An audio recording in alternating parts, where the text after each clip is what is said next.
Welcome to Fine Line's wonderful conference today, where we have a panel, and we're going to discuss about the twisted tree.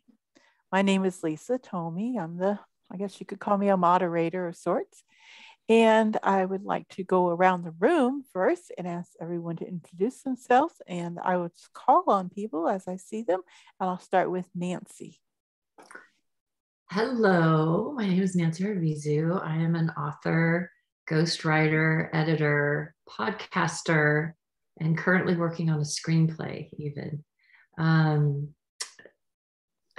know all these people on this beautiful panel. It'd be so much more fun to do this in person, but I am just so honored to be here today. Thank you. Thank you.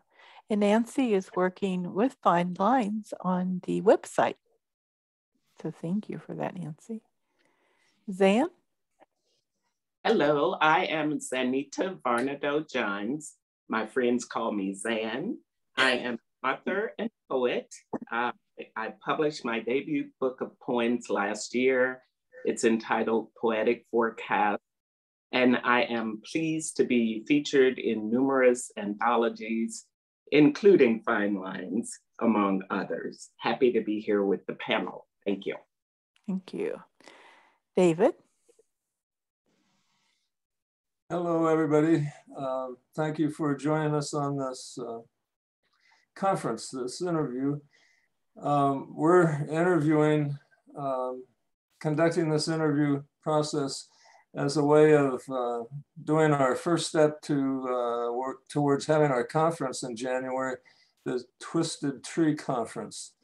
And I got a phone call from a friend, and she wanted to know all about the conference. And I talked about twisted tree this and twisted tree that and how rich metaphors are. And she said, "Where did you find out about our family tree?" You should have been here this morning when my mom visited. We're so twisted in our family. I'm going to sign everybody up for this conference. Oh my God. Well, I can't wait to hear how you explain the twisted tree then, because wow. That would take a while. And anyway, our first step is to have this conference, and I know you all have a lot of questions and ways that we can discuss that metaphor. And I can't wait to get started. Thank you for having us. Thank you. Jill? Hi, my name is Jill Sharon Kimmelman. I'm finally an author. I thank you. Thank you, Lisa Tomey. Lisa's my publisher. I just published a book it came out November 8th. It's called You Are the Poem. And I'm very proud to say that it's been selected in January in the Garden as the Poetry Book Club group pick. So I'm looking forward to that. And I would say that the twisted tree analogy metaphor for me is extraordinarily relevant, having missed my own Zoom launch for the book, and now having just come home from the hospital last night. So I'm excited to be able to contribute and obviously to learn. So thank you for including me as a panelist this afternoon. Thank you. It just occurred to me as you were talking about the garden that everybody but David is in the garden. Is in the garden that's here today. Yeah, the garden, so I'll give a little say about the Garden of Neuro as a women's empowerment group. We support one another and help one another in a safe and brave space so that we can grow together. And so I'm proud to have, I didn't even think about it until the moment Jill said it, that's right. We have a great representation. And there is a place for men, but not in the general garden, because right now we like it the way it is. So we do, right, Sam? We do. Yeah.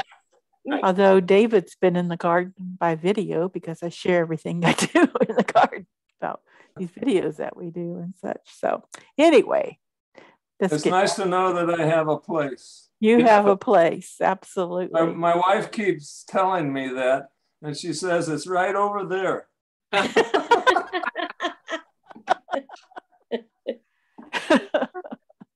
Well, I think that you must be doing something right, David. You've been 30 years of fine lines, and I'm sure there's been more than 30 years with your wife. So you got it figured out. So you have learned how to work with the twisted trees of life. And David, I'm going to ask you for starts to tell us about Twisted Tree and how all this came about. I must have been 4 years old when I heard the word metaphor for the first time. My mother was not educated past high school, but she was a aggressive reader. And at the age of 4, she took me on my first trip to our small town library.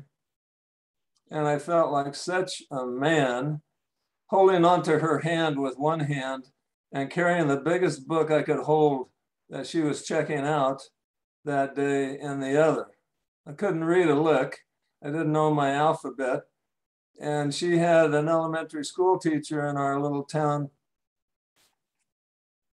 appear shocked when my mother said, "Don't you think I should start teaching David how to read?"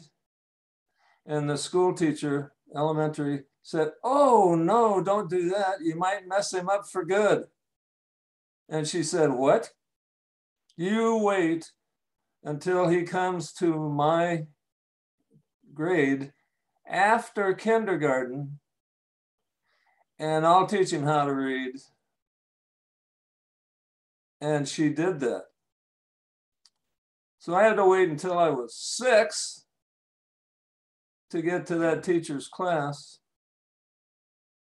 I was already messed up by then, because my mother went to the library every week, checked in books that she read, got some other ones, and she said, "No, I can't get any for you, but you can carry them for me." And when I went to kindergarten, the very first day, this is a true story, the school was, I don't know, 4 blocks away from our house. And I was big enough, she let me walk home. Can you imagine parents doing that now? No. I was walking home and she could hear me crying over 2 blocks away. That's how quiet our little town was. And she went up to the corner and made me walk all the way to the block our house was on, crying. And she said, "David, you don't look hurt. Did you fall down someplace?" "No." "Do you feel bad? Are you going to throw up?" "No." "Well, then why are you crying?" And I walked across the street to her, and she said, I said to her, "There's some girls in my kindergarten that already know how to read." So, ever since that momentous day, after I made that statement to her, she put her hands on her hips and she said, "Well, I guess you'll have to go back tomorrow." And every day I've been going back to school, metaphorically. And it's been the biggest delight of my life, learning how to read.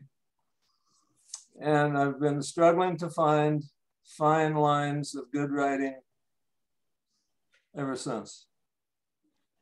And one of the best metaphors I found, talking to my mother a couple of years later, was the gnarly knot of a perfectly good tree. And I asked, why would nature put a knot in a perfectly good tree? That stumped her. I just loved asking questions. They wouldn't let me read, so I learned to ask questions. I've been working on that one myself all this time ever since. You can make a, let's see, how does this work? The Chinese proverb, a perfectly good straight tree winds up as planks. And a knotted tree will last much longer and provide much inspiration. I've heard that knot and a tree used in different ways, but you can't see a twist coming in life. And people who are so straight, like a tall, straight tree that winds up as planks, their lives often are not as productive, not as creative, not as interesting as a person's life who has twists and turns and ups and downs and has learned to survive with those knots. So when I get submissions all year long from all over, and in the 30 years of Fine Lines, we've published people from all 50 states. And last month, we, in our last book, which is the winter issue for 2021, our 30th year, we've published people from 95 other countries outside the United States. And I'm the most surprised person of all. I did not see that twist coming when I had my class from hell that Nancy has just put on our website about Black Jack. And that's how Fine Lines started. And I encourage all of you to read it. It's on our website. And I'm not going to tell you any more about that. That's called The Hook. So you have to go to our website, finelines.org. Okay. Finelines.org, and on the homepage of the website on the right column, there's a list of writings that I put into the blog. And Blackjack, a Caucasian kid in downtown Omaha, Nebraska, who wore black top to bottom, head to toe, every day, all year long. And he changed my life. I thought he was on a one-way road to the penitentiary. And I've had a lot of kids in our downtown school that never got off asphalt. And he was a loser with a big L, he thought at that time, and so did every other teacher in that school. And every coach did. He got in so many fights. He was one principal's visit away from not only being expelled from our school, which was at that time the largest school in the state of Nebraska, but he was one mean word away from being expelled from the school district, which was the largest school district at that time between Chicago and Denver. And he was bad news. Somehow we got a chemistry going, and that twisted knot of our relationship grew. Not only did he pass my class, he came in after school. We worked together. He passed math. He passed all the other classes. He graduated from our high school. He went to a middle school. He went to Missouri, where he had family, went to a 4-year school. And glory be, he wound up being a journalist for a small town newspaper in South Carolina. I thought when I first met him that he was not only on a one-way road to prison. I've got 5 other ex-students that are doing life for murder in prisons across the country, and I thought he was going to join them. That's how bad I thought he was at that time. Writing. You really helped him with untwisting his tree, so to speak. Well, thank you. I was the vehicle. I can't take credit for it. I pass the credit for his resurrection to journal writing and the written word. One day in class, he was writing so hard, so fast, he was so mad that his number 2 pencil cracked in his fingers. He had such a death grip on that pencil, as an example. And well, I could talk a long time about him. I won't do that here. Blackjack, fine lines. Thank you, Nancy, for putting that on. Thank you, David. How many knots have come up in your life? Maybe that's not the question, because I know everybody has knots in their life. How many have you written about? That's the important thing. And I want to read them. I want you to submit them to Fine Lines. I have found that we help develop writers write better, writers of all ages. And our editors are really good about working individually with people if they ask for that. And those often are the best submissions we get. I have really good writers submit things, and we're grateful for them. And then I have people since the very first publication 30 years ago who have said, you know, I'm not a writer. I barely got through high school. I got a certificate if I promised the principal I wouldn't come back. Oh my goodness. My dad was one of those. And often those people are the ones who say, you know, I don't write really well, but I have this story that I just can't get out of my head, that won't go away, that won't leave me alone.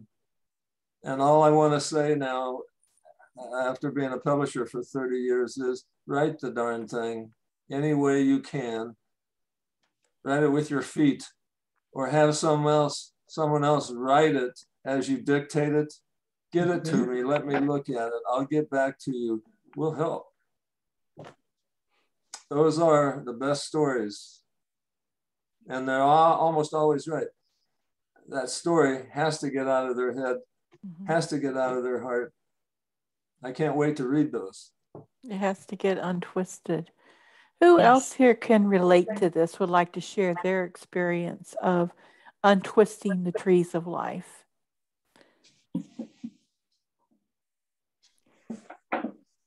I could start. Okay, if you'd Jill. like. Okay. Unlike David, no one kept me from reading. And according to my mother, I was speaking in full sentences at the age of 4 months, which I find hard to believe, but she said I have not shut up since. So, but when I was 4, I found a beautiful book from Hallmark, and it was probably new to our family library. I kind of doubt it was purchased for me, but I was drawn not only to the poetry. I'll be perfectly candid. I imagine at 4, I was probably drawn to these magnificent paintings because everything, it was Renoir, Mary Cassatt, just magnificent paintings that accompanied each and every poem. And so I taught myself to read at 4 with a poetry book. And like anybody else who wrote their first poem, it was horrible. And I was going to share it at my launch, but we didn't have that. So I would say from a very early age that I was, in fact, encouraged to write, but only as it might apply to my future as an attorney. That was the plan that my parents had. And I could never see myself that way. There was always writing in the back of my mind. Ultimately, after my father passed away, I was a first semester freshman at Rutgers, and I realized law school is not in my future.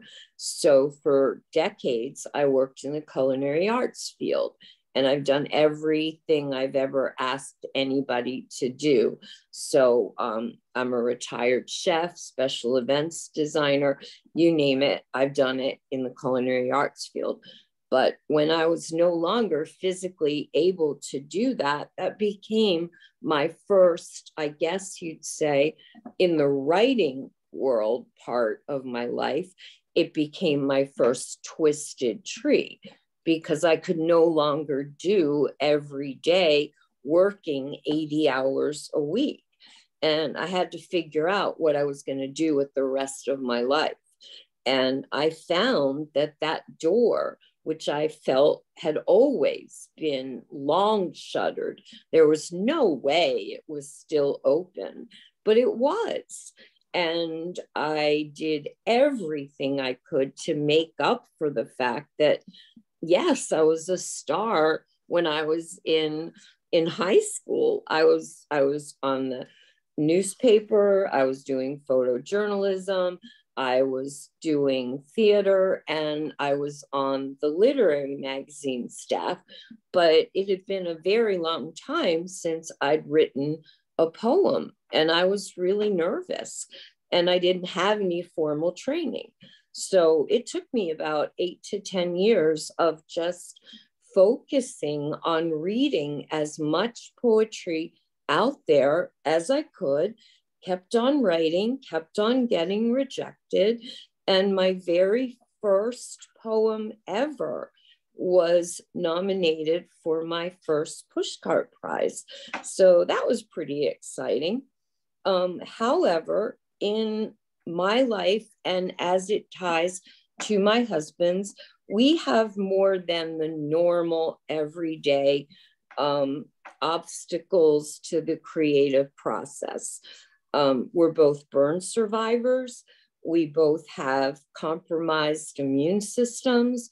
We've both been through a great deal, yet it has never kept either one of us for pursuing our dreams. And my husband was burned when he was 12 years old. He's now 50 years later writing, and writing poetry of all things. I think he thinks it's by osmosis. It's not. It must be deep inside him. But for both of us, the idea of twisted trees that represent not obstacles, but we've always looked at that without naming the metaphor and known that there had to be a way to go around it in order to accomplish. And he did that and got his graduate degree in mass comm and theater. I did that without formal poetry scholarship. And in the last 8 months, I would say that while I was writing this book alone, because my husband's been in the hospital now for 8 months as of this Friday, there have been a number of really serious out of the normal obstacles. And yet Lisa and I brought this book out to the world, my heart's gift to the world. And we weren't even able to do the launch. I wasn't able to participate in promoting it. But the message of my book must have reached so many people just in conversation that it came back to me. Not just karma, but extraordinary gifts. People are so amazing in the global poetry family. And that's how I think of it. The support, the nurturing, the encouragement. It makes those twisted trees become not the obstacle they present themselves, but just simply a challenge to navigate a way through the labyrinth to get through it. And I believe that every single day we face those. And I'm here right now, not having been home 24 hours from the hospital, to tell you that it is entirely possible to go around those knots. It would be nice to go through them, find out why they're there, but in the interest of time and hoping people would want to see my book, I tried to find a way around them. And I guess you could say I continue to be successful when faced with that twisted tree metaphor, David, because Lisa and I are now working on 2 versions simultaneously, an ebook and an iBook. And we're delayed already because yet another hospitalization. But you didn't see it stop me. You don't see me stop submitting. You don't see me stop communicating. You don't see me stop writing. And I would say that Twisted Trees is about the most perfect metaphor for both of our lives in the last 18 to 20 months, and definitely since April, when I seriously started writing this book and being alone without Tim. So I didn't mean to take up too much time. I just wanted to say how very, very relevant the twisted tree metaphor is for me right now. Just getting dressed this morning, knowing I was going to do this, I was incredibly excited. But I'm also going to say when it's over, I'm going to bed. So I'm doing the best I can. And I am so grateful to be here and to be included as a panelist. I just can't thank you enough. And I also want to point out to anyone who doesn't know, Lisa is a first-time Pushcart nominee, and I think that is worth a round of applause.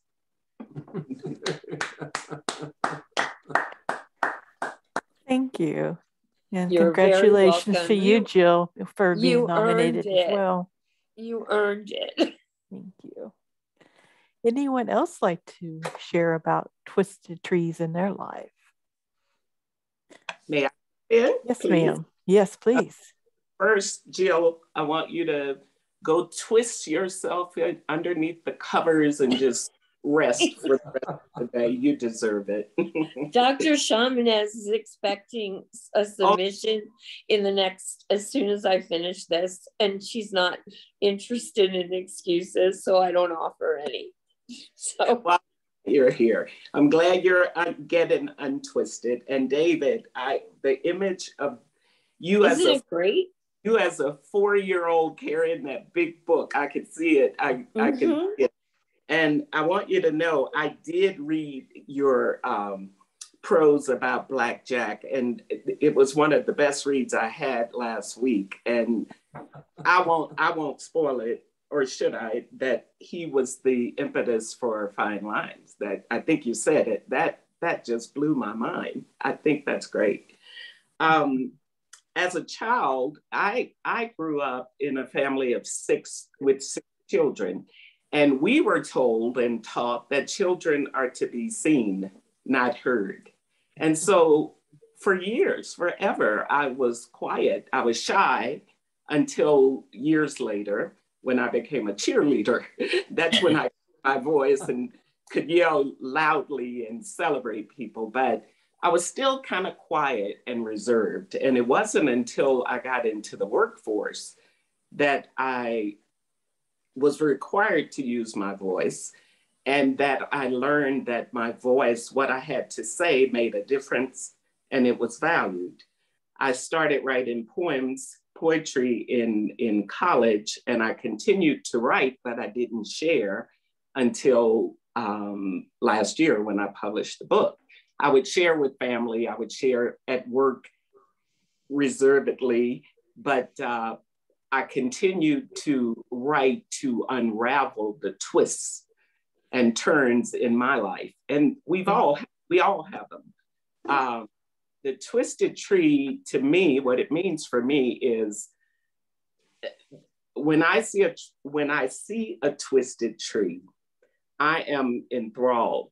I love the gnarled knot. I love seeing the roots go in different directions, and I want to follow those roots. I want to know what's going on in that tree. And I feel that way as a creative, and we all are twisted trees, every one of us. Right. Chinese quote about the twisted tree lives its life, as David said. We're living our life. That's how I feel when I write. I'm living, I'm sharing, I'm unraveling what's inside that knot. When things affect me, I always say, I feel it in my stomach. I feel a knot in my stomach. It's a gnarled knot. Another way to look at the knot, I've got another connection to wood and trees. My husband is a wood craftsman. And I learned from him that the knot is the best part of the tree. It makes the most beautiful of whatever you're creating because of those rings and gnarls and turns. That's how I feel about the twisted tree. I use the metaphors in my writing. I love trees. I'm just fascinated by trees. It doesn't matter what kind. Before this panel, I was thinking about us and wanting to try to name what kind of tree each one of us is. And I'm still working on that. David, I kind of thought about you as a banyan tree, but that's not the topic today. So, but with trees and metaphors, the Christmas trees, the family tree, the twisted family tree, we have a saying, a slang, don't get it twisted. You know, the family that David was talking about, how'd you find my family tree? Or when we're talking about how someone misconstrues something, don't get it twisted, you know, and that's my connection to the twisted tree. It's just interesting to me. I'm gonna stop. Thank you, Zan. Having been brought up very similar with also being seen and not heard in our household.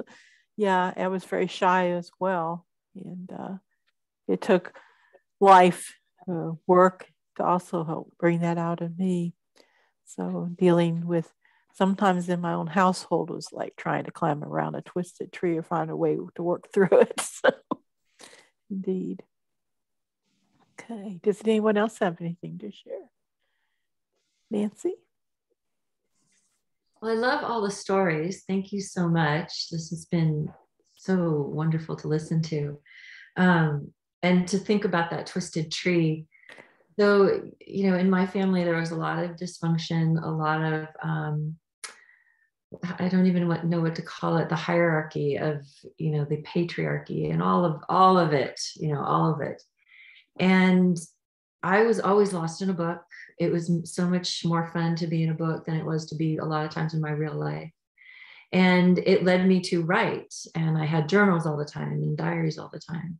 And I would write stories about my family, but I would do them in a fictional way. And it was a way for me to turn the story around and have it, you know, not, I wasn't the victim in this story, you know, maybe I was the hero in it, but it's led me to write a very, as I've gone on, it doesn't matter what I get hired to do. I'm also the newsletter writer. I'm also the interviewer. I'm also the story writer, the party planner, and then a lot of times the storyteller at the party, because I love to tell a good story. And as I got into wanting to think I wanted to write my own stories, I don't know, I had like this big fear of, oh my gosh, if I tell the world my story, what's everybody gonna think? So that led me to more ghostwriting, because it's so much easier to tell somebody else's stuff and untangle somebody else's knots than it is sometimes to untangle your own. And yet it was almost as if every story that I would work on would have something related to me, which would make me go, okay, I need to write a little of my own, but also make me see how much we share in these experiences of what happens in our lives. I'm not the only one who's been through this. So as I started writing my own unwinding the wounds, so to speak, not so to speak, Neil Peart, I'm a Rush fan. Time Stands Still, one of my most favorite songs on earth. When you start unwinding those wounds, though, how do you spill those guts? And I do it in fiction, and I do it in a way that if someone were to read my stuff, and I wrote something about this. It's called Unmasking the Masked Writer. Why do we write with a pen name?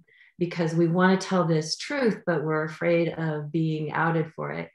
And I had done that for so long, writing under pen names, doing the ghostwriting, that I decided this is it. I'm still going to write my fiction, and I'm going to write it my way. But if something I write bothers you, please point it out, but be prepared to prove it. Nobody stepped forward yet. So I don't know if it's because they're not reading my stuff, but it's out there now and it's in my name. And it's calling out a lot of the behaviors that I understand. You know, if you talk about it, people will say, oh, well, that's just how things were. And that's just how they did things back then. I'm like, no, you were part of the one doing it. Don't tell me it was they and them and back then.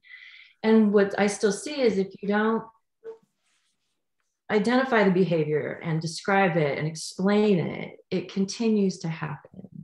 And so writing these stories this way gives me this power to kind of reevaluate what happened. Again, put myself in a position of power in the memory even. And then if I do see the behavior repeated, I can step in and go, oh, whoa, wait a minute. You know, do you recognize this? Can we please stop this from happening? Because that's how we change things, is with our stories. It's when, you know, I say on my podcast, Write, Speak, Play, it's all about write your story, speak your truth, and play your game. And while my game is my writing, and I have my own acronym for it, I call it MYTH. Making you think harder is what my writing I try to do, is make you think harder. In real life, my game is I play golf. So that's where the play comes from. I think golf is a fantastic game. It's a way to be outside. It's a way to hang out with somebody for 2 hours and have a really great conversation. They encourage you to drink and drive. I mean, they bring you alcohol out on the course. And I mean, what better way to spend an afternoon, right? And you don't even actually have to play it. You can just pretend the whole way. Done it. So, but the writing part is so important, that we put those words down, that we put them down, pen to paper. And I call it, that's our big manifestation, you know, writing, putting it down, pen to paper. What is it that you desire? How do you want your life to be? And giving it up to the universe to manifest. And then speaking your truth that's what we're here to do, is speak our truth. And, you know, you tell a lie, you tell the truth, it's over and done. You tell a lie, it lives forever. And if we keep denying that truth, I liken it to, you know, if the truth has come back around, that's it's in God's time. In God's time, the truth comes back around. You think you've gotten away with something, here it is 50 years later, and the truth is knocking on your front door, you know, because it's God's time to bring it out. So in my world of this, bringing this truth to the surface, I call myself the indigo. If I show up, I'm putting out the welcome mat. You've done something and God has said, it's time. It's time. So it's time, you know, that we all speak our truth, because someone out there, and we've all said it, someone else out there needs to hear it, needs to know they're not alone, and needs to know that they can do it too, because that's how we're going to change the world. It's just a couple words at a time. So those are my twisted knots. Thank you, Nancy. This is great. Now, David, I would like you to tell us about this conference that's coming up in January. It'll be more of the same. We're going to meet in January, and we're going to have 2 hours on a Sunday evening and 2 hours on a Monday afternoon. We're going to have our registration form on the website Nancy's going to put it up there for us. January 9th from 6 to 8 Central Time.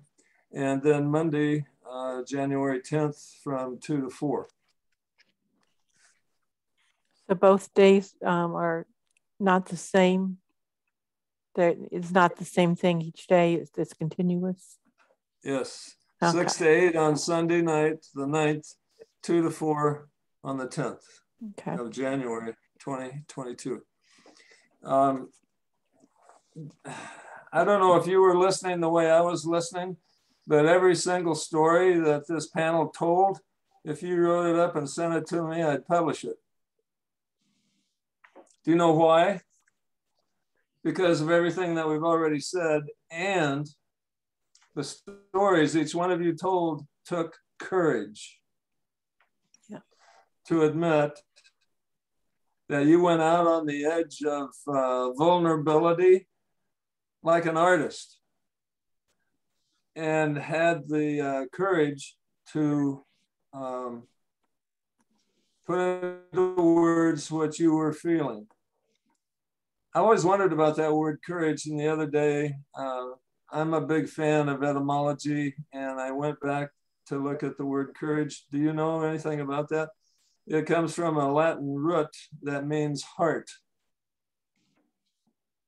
So if a person is courageous, they are on the edge. They are using their heart to explain, describe, achieve some form of success as they define it in their life. Courage to expose one's ignorance as well as insight, to invite contradiction. I just love that idea. And if we put more of that in our writing, you know, our writing would be better, because we'd be telling a better story that the reader would identify with and want to hear more about.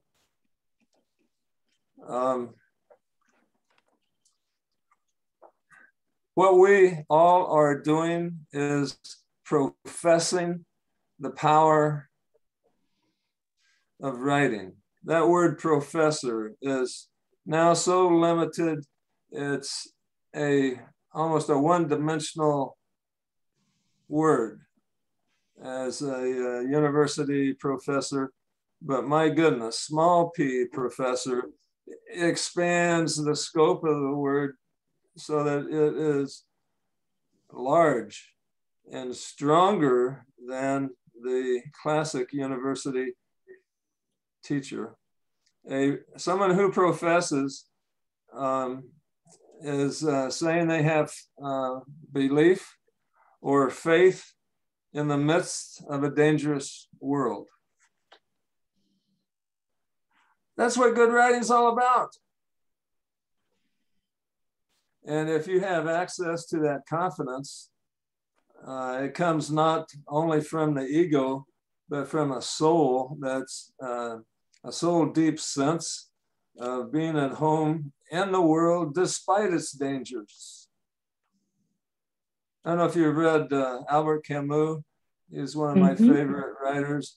And the whole idea of existentialism is so rich and full of depth. And oh, I just really like that whole concept. So the authority by which good writers write, that soul deep sense of being at home in the world despite all its twistedness, its dangerousness, its knottedness. If you give heart to a character that can handle that kind of world, look out, Hollywood, here you come. After you write your book, then you can write a movie script. I have too much fun, but I really think that that is what we're talking about. And we're going to focus on those kinds of fun things in our writing in the January conference. Glad you asked. Thank you. Well, thank you all so much for contributing today to the panel.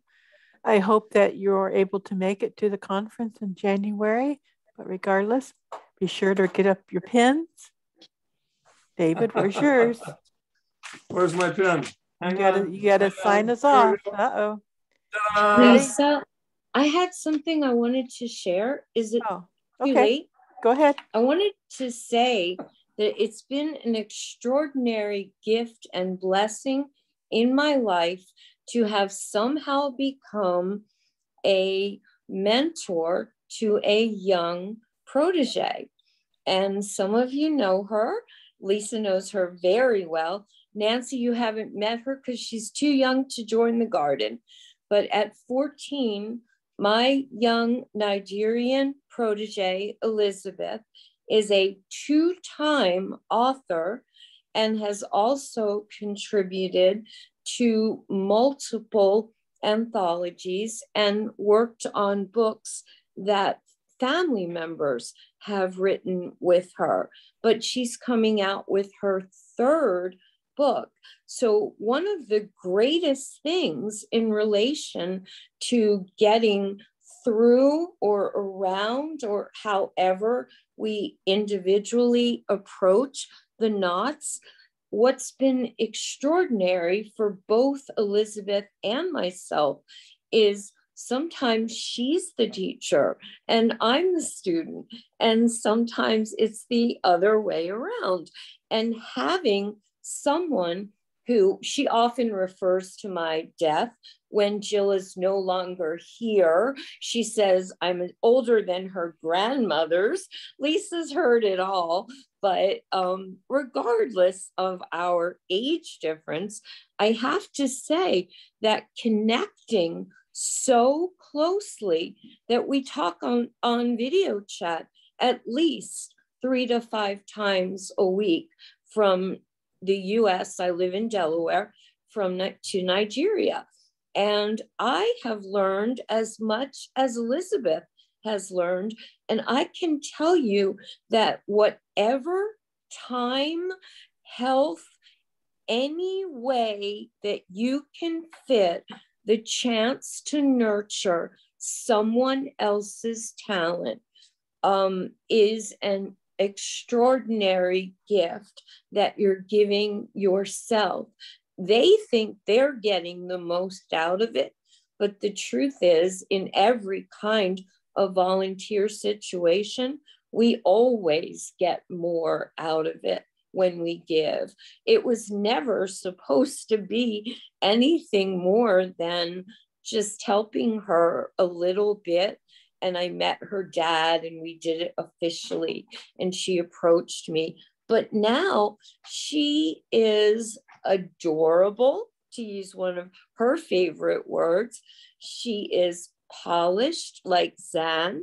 She is polite like all of you. She is an exceptional writer. And to be spending as much time as I do, granted, I have to fit it in primarily for health reasons, or I would spend so much more time with her.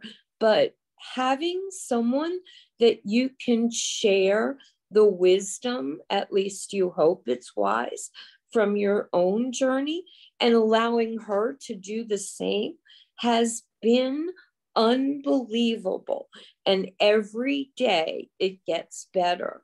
So I encourage all of you to consider maybe connecting with someone who's emerging, not quite so seasoned, not quite so old, as I'm now being told. Lisa will vouch for it. I'm told all the time. I just turned 60. I didn't realize that we were back in the 60s and anybody over 30 is old.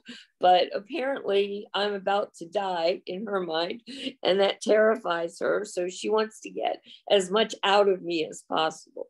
But I'm going to tell you straightforward, if you have any time that you can work with and new voices, emerging talents, there is so much that you will get, and it will help you directly in relation to the twisted tree metaphor. And does that make sense? Because I wasn't trying to steal the show. No, makes perfect sense. Congratulations. Thank you. Okay, let's get our pens out. Here we We're going go. to bring a close in David's traditional way. Ready? 1, 2, 3. Right on. Right on. Thank you. Thank you.